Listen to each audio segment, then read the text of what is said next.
中国人是团结的，真正遇到需要抗日的事情，不论事件大小，不论你来自于大陆或是台湾，或者是出生在国外，只要认同华夏的血统，都会自发站在一起，筑起坚不可摧的长城。今天我要说的一件事儿呢，是一件小事儿啊，发生在 Apex Legends 的这个游戏里面。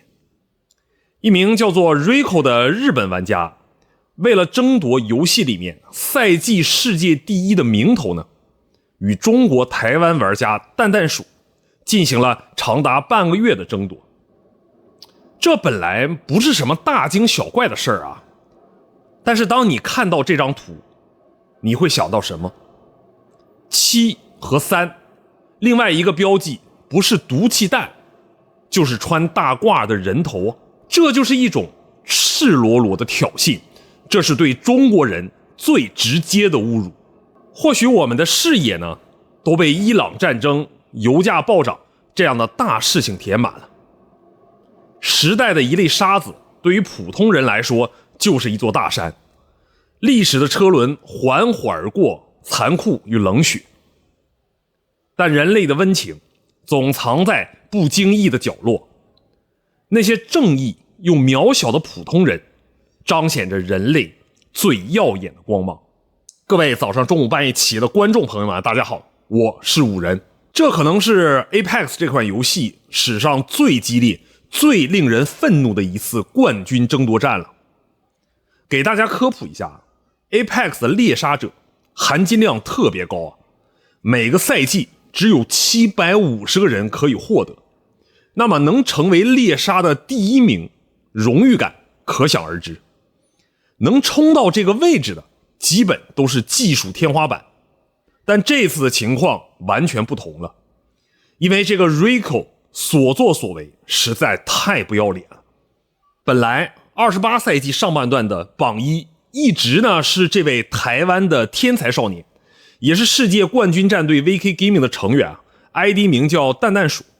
这孩子呢天赋异禀，甚至是向学校请假回家冲分，实力是公认的顶级啊。而那个日本玩家 Rico 一直排名在第2，正面硬刚呢根本打不过蛋蛋鼠。于是这个 Rico 开始玩阴招了，他先是故意放慢上分速度啊，然后私信给蛋蛋鼠演戏，说什么哦恭喜你呀，第一名是你的啦，看你这么年轻，我就不和你争了。蛋蛋鼠毕竟是个小孩啊，信以为真呢，就放松了警惕，回学校上了几天课。结果这个 Rico 趁这个空档疯狂被刺啊，上分速度比之前快了好几倍。等蛋蛋鼠反应过来时候，分数已经被反超了。整个的追分过程中呢，如果只是玩心理战，那也没什么的吧。只是这个 Rico 在上分过程中也很有可能使用了外挂等手段，他一个月涨了22000分，平均每天要刷7000分，这根本就不是正常人能打出来的速度。Apex 这款游戏等级越往上，得分难度越高，除非呢这个人是24小时连轴转，或者靠自己建刷分房间来违规获取分数。而且我看过他的操作录像啊，水平简直像个黄金段位的菜鸟，完全没有办法和顶级猎杀者进行对抗。视频中的这段离谱的操作啊，连我这个最高只上过白金的人都感觉不可思议啊。更过分的是，他为了保住排名，竟然号召日本玩家去香港服务器围堵蛋蛋鼠，直播间里全是狙击他的外挂和演员啊。不过如果只有这些呢，其实玩家也认了。可是呢，最不可饶恕的事情它来了。这个日本玩家 Rico 挂上了这样的徽章组合，数字7、数字3，还有一个毒气或者一个穿着大褂的人物图片。任何一个中国人看到这样的标记都会怒不可遏啊。臭名昭著的731部队用无数的中国人做医学实验，研究生化武器，又用于战争屠杀中国人。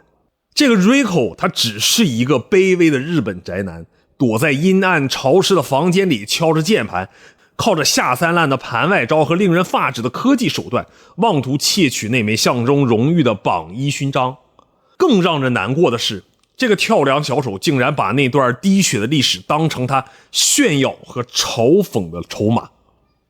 他以为挂出几个带血的数字就会显得他很强大吗？做这种事情只会暴露出他的灵魂恶劣和人性的缺失。他嘲讽的是中国人无法磨灭的民族伤痛。那是臭名昭著的731部队啊，是一群在人类历史上留下最黑暗印记的魔鬼。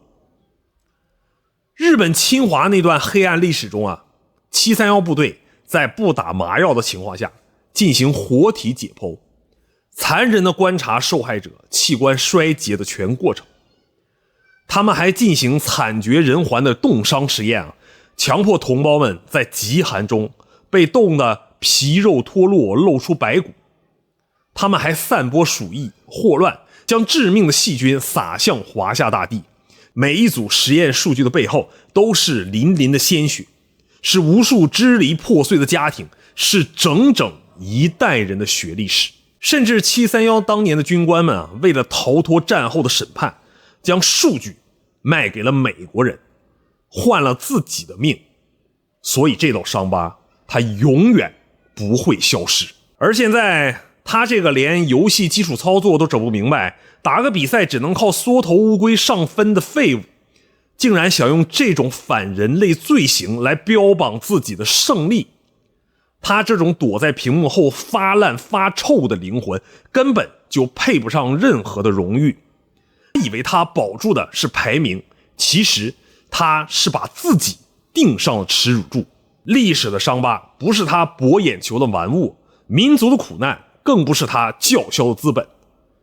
有句话说，圈子不大，创造神话。VKG 夺冠如此，民间抗日更是如此。现在的中国 Apex 圈子空前的团结啊，两岸玩家都自发行动起来。前有红帽军烈火燎原，如今有二等兵们前赴后继啊。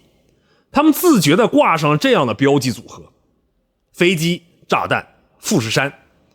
这片 Apex 竞技场里没有机甲，但是 Rico 脸上每个人都是库珀。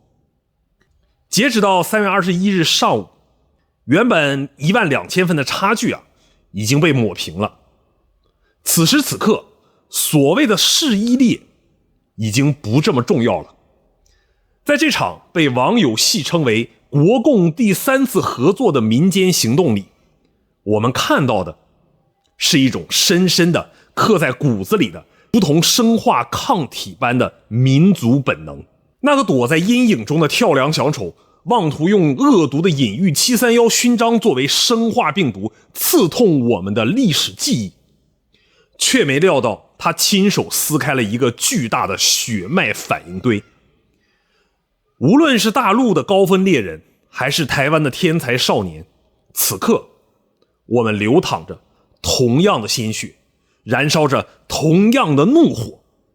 这不仅是一场排位分的追逐，更是一场全方位的清洗行动。在海峡两岸玩家自发形成的火力网面前，任何阴招，任何的外挂，任何的挑衅，都不过是待清理的垃圾。这种跨越海峡、跨越屏障的团结，证明了血浓于水的真理。我们不需要所谓的势一列来装点门面，但是我们绝不允许一个丧失底线的鬼魅魍魉在我们的伤口上跳舞。对于一切敢践踏民族底线、玩弄历史伤痛的来犯之敌，我们的回答只有一个：全幅绞杀，绝不留情。这场仗我们不仅要赢，还要让那个卑劣的灵魂在拳花般的怒火中感受到什么叫真正的不可撼动的民族意志。守住的不仅是排名，更是那份永恒跳动、同根同源的赤子之心。好了，本期视频就差不多到这里了。我是五人，如果你喜欢我的视频呢，欢迎点赞关注，你的支持对我非常重要。那么我们下期再见。